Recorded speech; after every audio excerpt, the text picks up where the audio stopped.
ख़वातीन व हज़रात, प्रोग्राम इल्म सेहत में आपका खैर मकदम करते हैं। अब तक हमने जाना कि यूनानी सिस्टम ऑफ मेडिसिन का तरीक़ा इलाज क्या है, लेकिन आज के इस अहम एपिसोड में हम ये जानने की कोशिश करेंगे कि आखिरकार यूनानी तरीक़ा इलाज के पीछे कौन कौन से उसूल छुपे हुए हैं। यूनानी में हर एक काम को करने के लिए कुछ उसूल बनाए गए हैं जिनको मानकर ही आगे बढ़ा जा सकता है। यूनानी तिब दुनिया का एक मकबूल व मारूफ मेडिसिन सिस्टम है। आइए देखते हैं इस ज़ख़ीरे में कौन कौन से ख़जाने छुपे हुए हैं। सेहत और मर्ज़ दोनों चीज़ों का ताल्लुक़ तबीयत से है, तो वो तमाम चीज़ें जो तबीयत से वाबस्ता होती हैं उन्हें उमूर तबीया कहा जाता है।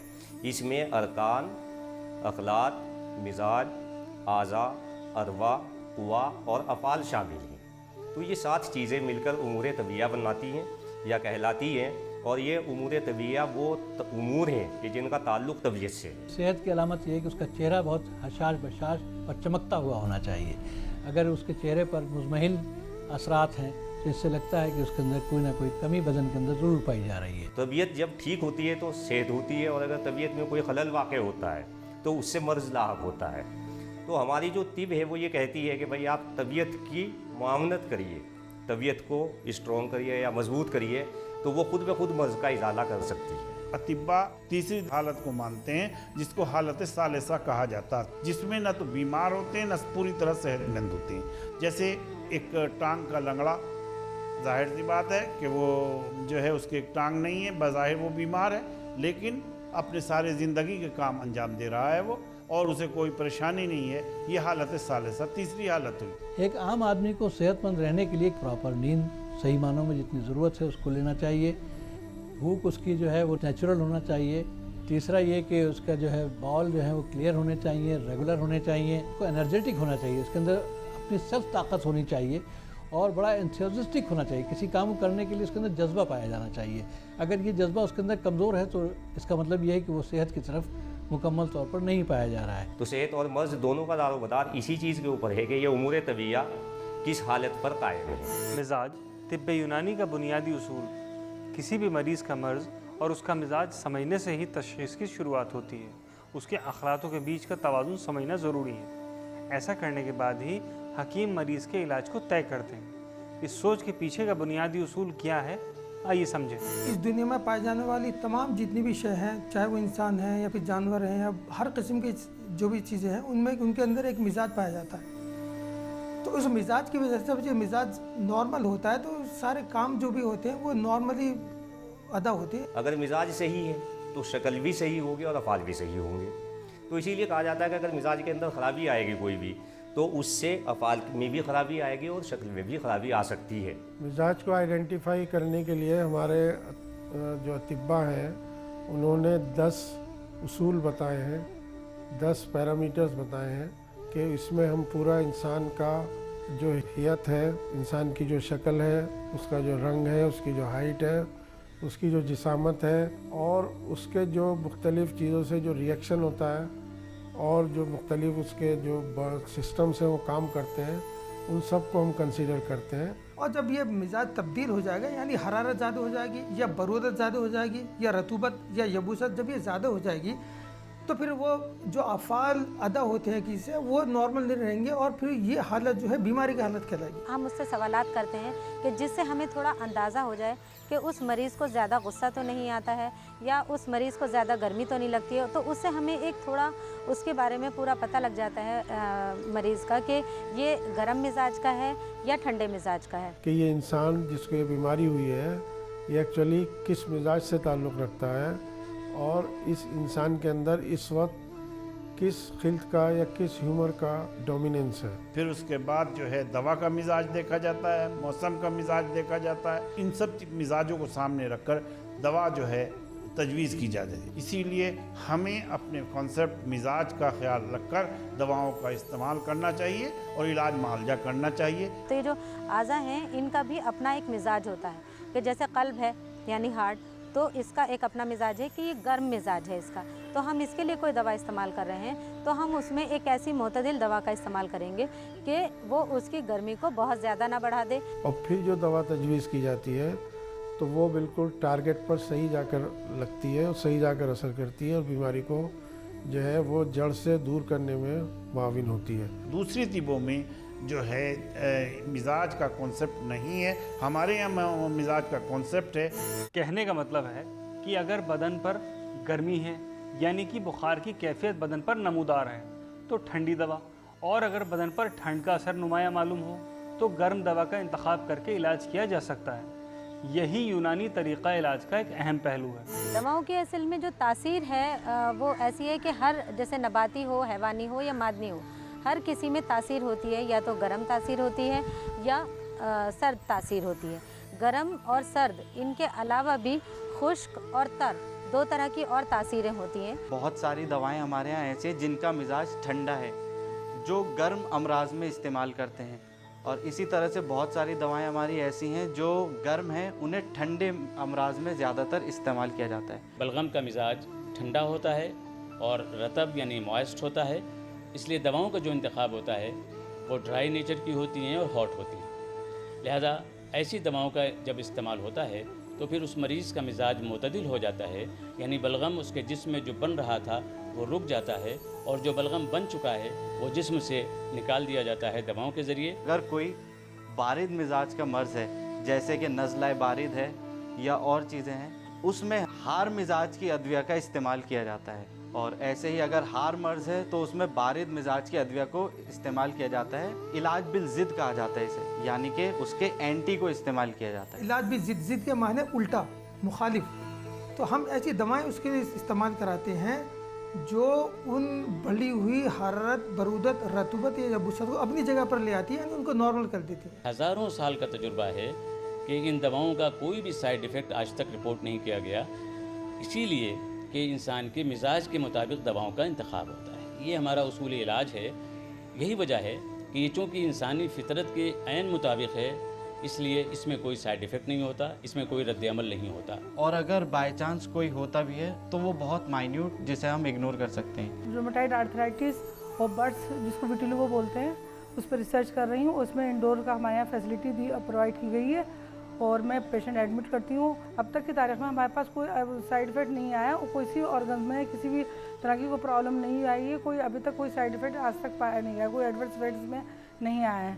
और इस वजह से लोग फ्रीली ट्रीटमेंट के लिए हमारे पास आते हैं और ज़्यादा लोग चाहते हैं कि भाई ये एडमिट करके हमें फ़ायदा हो। हमारे बुज़ुर्गों से यूनानी में इत्क़ाद है, मेरा भी इत्क़ाद है। वालिद ने पूरी ज़िंदगी यूनानी इलाज किया, मदर भी कर रही हैं, मैं भी यूनानी इलाज पे इत्क़ाद करता हूँ।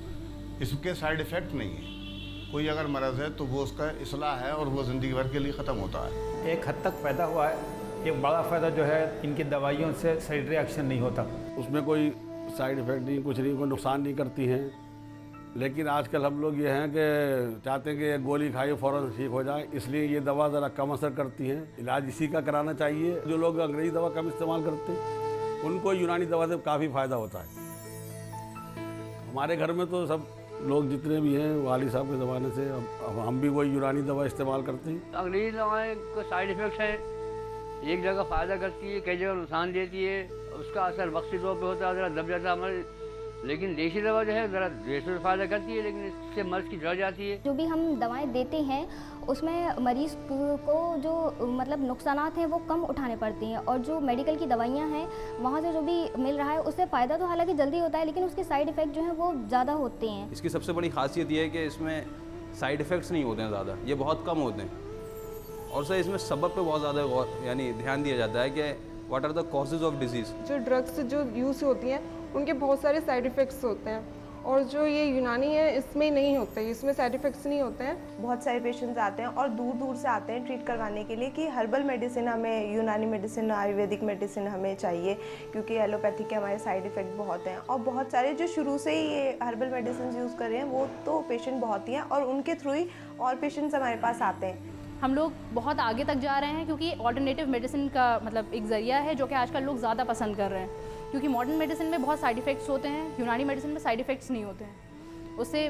मरीज़ को जो है वो कोई नुकसान नहीं आता है, किसी तरह की कोई परेशानी नहीं होती है। एलोपैथिक मेडिसिन होते हैं उनके अंदर साइड इफ़ेक्ट्स बहुत ज़्यादा होते हैं, और इसमें इसके यूनानी मेडिसिन के अंदर साइड इफ़ेक्ट कंपैरेटिवली और मेडिसिन के और कोर्सेज मतलब जो मेडिसिन यूज़ होती हैं उनके अकॉर्डिंग कम होते हैं, क्योंकि ये बिल्कुल नेचुरल तरीके से हम इसके अंदर यूज़ करते हैं। जैसे प्लांट कंस्टिट्यूएंट्स यूज़ करते हैं, बिल्कुल नेचुरल तरीके से, जैसे रूट यूज़ कर रहे हैं तो उसका पार्ट को हम कैसे, उसका पॉइजनस है तो उसको पॉइजन हटा के हम उसको कैसे उसका कंस्टेंट को यूज़ करेंगे। साइड इफ़ेक्ट्स का मतलब सब लोगों ने ये सोचा है कि शायद इससे कुछ बुरा ही होगा, लेकिन साइड इफ़ेक्ट्स जो होते हैं वो बैड साइड इफ़ेक्ट्स यानी कि बुरे साइड इफ़ेक्ट्स और अच्छे साइड इफ़ेक्ट्स दोनों हैं। तो जो हमारी पैथी के अंदर कम है, ये नहीं कह सकते कि उसमें नहीं हैं, लेकिन लाइफ थ्रेटनिंग नहीं है, जिससे नुकसान नहीं होता हमारे जिस्म को।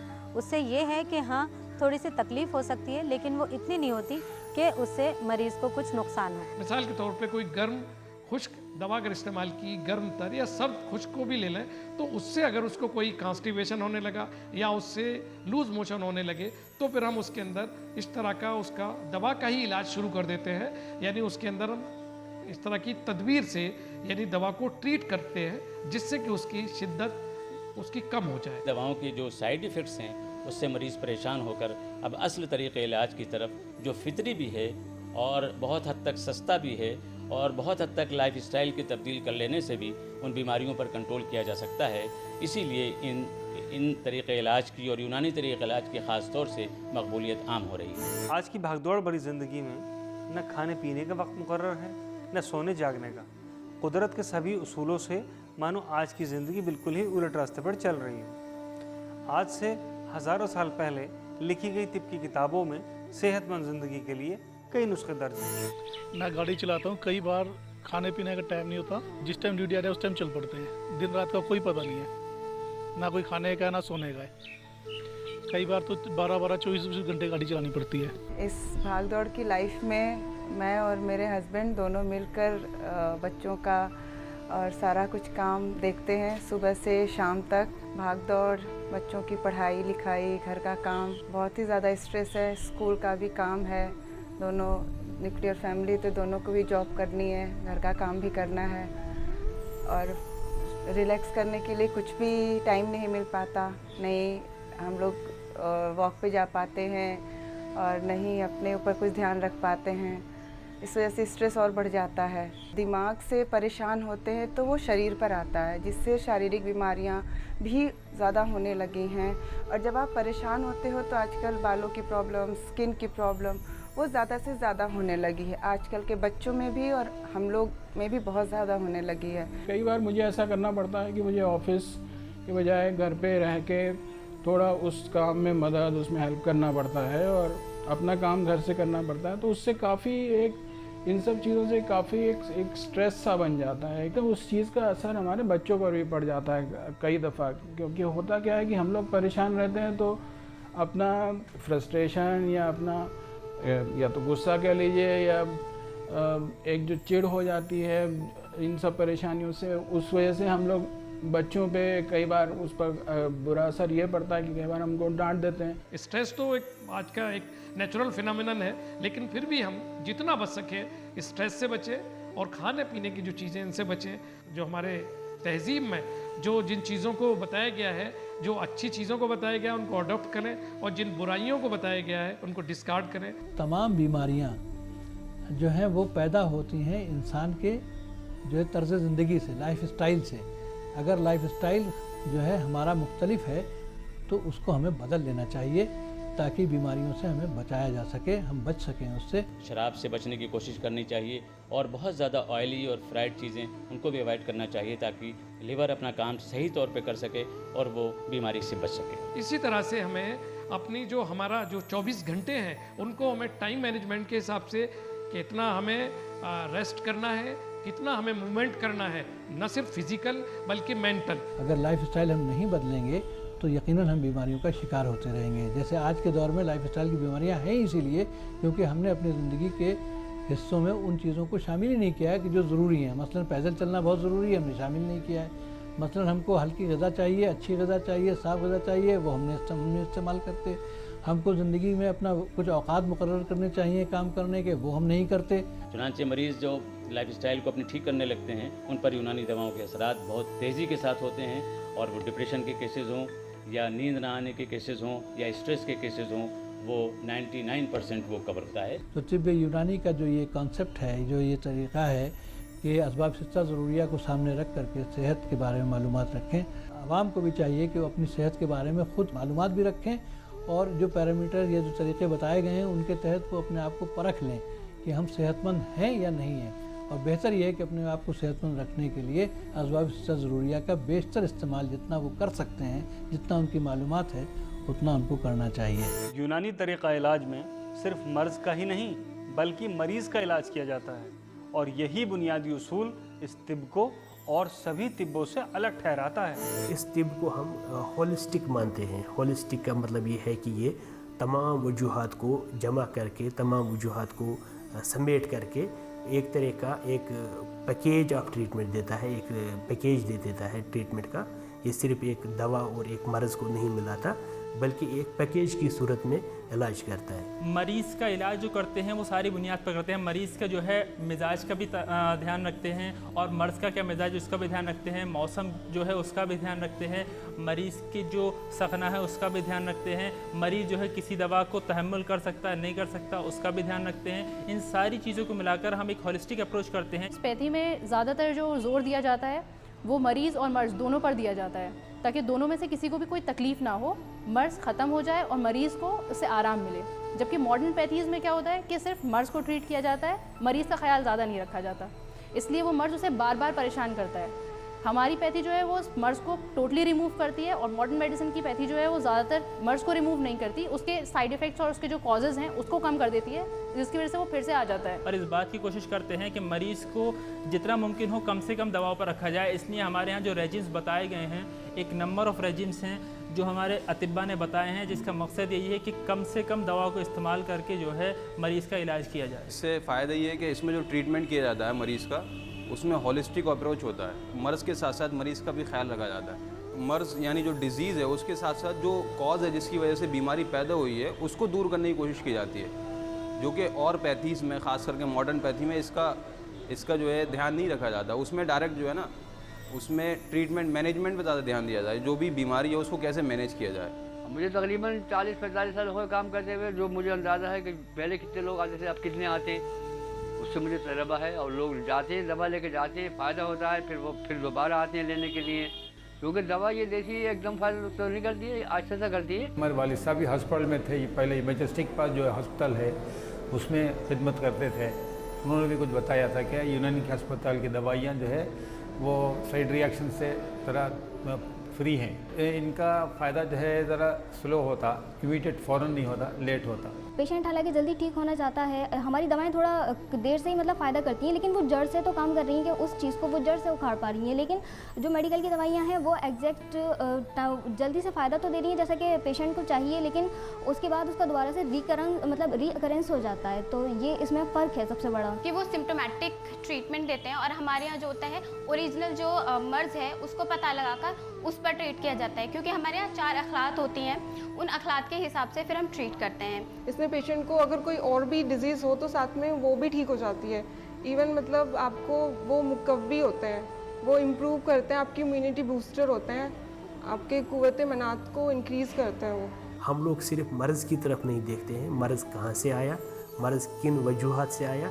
एक वजह मर्ज़ की नहीं हुआ करती, बल्कि उसमें सोसाइटी का भी रोल होता है, सोशल रोल होता है, साइकोलॉजिकल प्रॉब्लम हो सकती है उसी मिलियो में, साइकोलॉजिकल, या उसको बैक्टीरियल प्रॉब्लम हो सकती है, जो माहौलियाती प्रॉब्लम हो सकती है। तो ये बायो सोशो साइकोलॉजिकल यूनिट आदमी जब होता है तब जा कर के एक मर्ज़ जो है वो जड़ पकड़ता आदमी में। ये सारे जो इफ़ेक्ट्स हैं वो एक साथ जब हो जाते हैं तभी वो मर्ज़ की सूरत अख्तियार होती है। एक तो बॉडी इम्यूनिटी को या बॉडी डिफेंस को या कहिए जो कुव्वत है बॉडी को उसको बहाल करना, और उसके साथ साथ जो बीमारी है उसका तदारुक करना, ये 2 मकासद होते हैं, और इसीलिए ये होलिस्टिक अप्रोच कहलाती है। इंसान की क़ुव्वत इरादी ही इंसानी जिस्म को महफूज रखने में बीमारियों से और इसकी सेहत को बहाल रखने में बहुत हेल्पफुल और बहुत माविन होती है। बहुत दूर तक, बहुत देर तक इंसानी जिस्म को महफूज रखा जा सकता है, बशर्ते कि उसके अंदर क़ुव्वत इरादी मजबूत हो। इन दवाओं में एक ये भी ख़ास बात है कि आप मिसाल के तौर पर कोई आपको मर्ज़ है पहले से, अब उसमें आप अंग्रेज़ी दवा इस्तेमाल कर रहे हैं, तो उसमें अगर आप ये चाहते हैं कि मैं देसी दवा भी खाना शुरू कर दूँ, तो इसमें देसी दवा के साथ अगर कोई अंग्रेज़ी दवा आप खाएं तो उससे कोई साइड इफेक्ट नहीं, कोई टकराव नहीं आपस में दोनों दवाओं का। आज दुनिया में ट्यूबरकुलोसिस के रेजिस्टेंस केसेस बहुत सारे हो गए हैं, और WHO ने इसको प्रायोरिटी पर रखा हुआ है। बहुत सारे मरीज़ आते हैं, वो ATT लेके आते हैं और कहते हैं साहब रिस्पांस नहीं कर रही, एक गोली खा लिया तो रिएक्शन करने लगती है। अब वो क्या करते हैं, सिर्फ ट्यूबरकुलर बैसिलाई को मार रहे हैं और बॉडी में कुछ नहीं कर रहे हैं। हम जब इलाज करते हैं या हमारा इलाज होता है या ATT के साथ ही हम अपना इलाज करते हैं, तो हम बॉडी कुव्वत को, बॉडी की जो मुदाफ़ियत है, क़ुव्वत मुदाफ़ियत, उसको साथ साथ इंक्रीज़ करते हैं, उसको सपोर्ट करते हैं तबीयत की। हम एलोपैथिक दवाओं के जो साइड इफ़ेक्ट्स जिगर और गुर्दे के ऊपर होते हैं, उन साइड इफ़ेक्ट्स को यूनानी दवाओं के ज़रिए से कम कर दिया जाए। यानी एलोपैथिक दवा के साथ साथ यूनानी दवा की जाए। एलोपैथिक दवा ट्यूबरक्लोसिस के जड़सूमे पर काम करे और यूनानी दवा उस जो एलोपैथिक दवा है उस दवा के जो मुज़िर असरात जिगर, गुर्दे और जिस्म के दूसरे अज़ा के ऊपर होते हैं उनको कम कर दें। उसके साथ साथ हम तबीयत की भी मदद करते हैं और बॉडी इम्यूनिटी को भी बरकरार रखने की कोशिश करते हैं और तीसरे बीमारी का इलाज भी करते हैं। तो यूनानी इसमें इस वाले पोर्शन को कवर करने की कोशिश कर रही है और इस सिलसिले में हम स्टडीज़ प्लान कर रहे हैं ताकि उस पर हम सही तरीके से डाटा, आदाद शुमार जमा करके फिर साइंटिफिकली उसको वैलिडेट करने के बाद इस बात कह सकें कि हम TB और एड्स जैसी बीमारियों के अंदर सपोर्टिव थेरेपी और एडजुवेंट थेरेपी के ज़रिए से आ सकते हैं। इसीलिए ज़रूरी है कि लाइफ स्टाइल भी हमारी प्रॉपर हो और खान पान भी हमारा प्रॉपर हो ताकि हम वाइटल फोर्स को महफूज रख सकें, क़ुव्वत इरादी को महफूज रख सकें। और ये जब ही मुमकिन होगा जब हमारे वाइटल ऑर्गन्स महफूज होंगे और वह बीमारियों से महफूज होंगे। तो इस चीज़ को हम आम लफ्ज़ों में होलिस्टिक ट्रीटमेंट कहते हैं, होलिस्टिक अंदाज कहते हैं, इलाज का होलिस्टिक अंदाज, उमूमी इलाज। तो ये उमूमी इलाज इतना एक ख़ास फीचर है जो हमारे यूनानी मेडिसिन का है। आज की इस कड़ी में हमने देखा कि अगर हमको इन उसूलों के बारे में मुकम्मल मालूमात है तो इन उसूलों को मद्देनज़र रखते हुए हम इलाज कर सकते हैं और मरीज़ के जिस्म से इस मखसूस बीमारी को हटा सकते हैं। अगले एपिसोड में हम बात करेंगे ब्रांचेस ऑफ थेरेपी के बारे में। इसी के साथ ही मैं आपको लंबी और सेहतमंद ज़िंदगी की दुआ करते हुए आपसे विदा लेता हूँ। खुदा हाफिज़। पुरखों से मिला है खजाना ये हमको, आगे से बढ़ाना है, इल्मे सेहत है ये, सेहत से